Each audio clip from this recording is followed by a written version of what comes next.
Hi, my name is Josue, and I'm a senior in Mr. Varnell's geography class. I'm going out on a limb assuming that he would let me do a vlog post for my final assignment, but it's too late and he can't stop me now. So, on to my book review. So, what should we have for dinner? A seemingly simple question with a nearly infinite number of possibilities. See, that's me, my imaginary sister, and that looks kind of like Marco Rubio, right? My dad is pretty conservative, so I guess it could be. Anyway, I digress. So the book I'm here to review is Michael Pollan's The Omnivore's Dilemma, which is about food and sustainability. Many of its premises are deeply rooted in the geographical concept of the relationship between human populations and the physical environment, and how human activities impact the environment. So throughout this book review, I'll highlight key geographical concepts and why they are important in helping us to understand our environmental responsibilities. Globalization is one of the most significant concepts that Pollan brings up throughout his book. Through the rise of globalization and transnational production, we have seen the way that we eat and how we get it be completely transformed into something new. Food has changed from something whose main purpose was to nourish our bodies and into a commodity and product.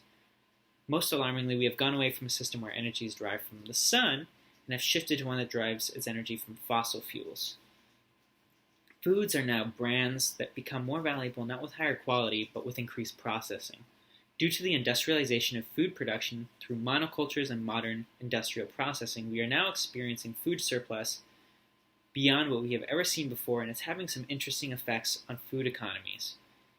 Since food has an inelastic demand, meaning the need for food is constant, and surplus will only drop its price, but not increase the quantity transacted, increasing processing allows big businesses to flourish at the expense of our farmers who continue digging themselves deeper and deeper into a surplus debt hole.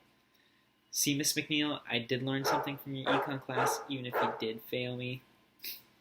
So, an interesting point that Pollan points out is that organic foods haven't escaped this trap of industrialization either. In fact, the rise of industrial organic has been going on for quite some time and has seen some of the same problems as conventional foods. The author makes us confront what the word organic has morphed into and whether or not it lives up to our expectations. Large organic companies have very similar practices to conventional food production and have very many of the same wastes. They're just like a little bit more natural. And so this is what Michael Pollan is arguing. And so he is trying to point out that industrial organic isn't necessarily the answer to our environmental concerns and may only be a small step forward. Pollan uses organic free-range chickens and organic beef as examples. The organic industry has gotten larger, and the classifications and qualifications for some of these terms have gotten laxer. Most free-range chickens will never go outside, while cows are facing completely different issues since most of their diets consist of corn. The reason this is an issue is that cows have evolved over thousands of years to eat and process grass. Converting their diets to primarily corn has a tremendous negative impact on their health, which is why we started pumping them with growth hormones and antibiotics in the first place. On the plant side of things, Pollan argues that only with polycultural farming do we see a significant move towards sustainable agriculture that uses energy from the sun as a primary source of energy. Polyface Farms is a case study of sorts that stands as an example of regional polycultural farming with sustainability being deeply rooted in its philosophy. Even though it's not certified organic, Michael Pollan contacts the owner, Joel Salatin, to try some of his food. Joel refuses to ship his product across the country and requires Michael Pollan to come to him in order to get it. The key takeaway here is that sustainable and regional polycultural farming reduces its dependency on fossil fuel consumption that is essential for traditional globalized monocultures to function. Regional production is counter to everything that the economies of globalization and transnational production have taught us. These concepts are so important to understand because they require us to critically examine the relationship that we have with our food and landscape.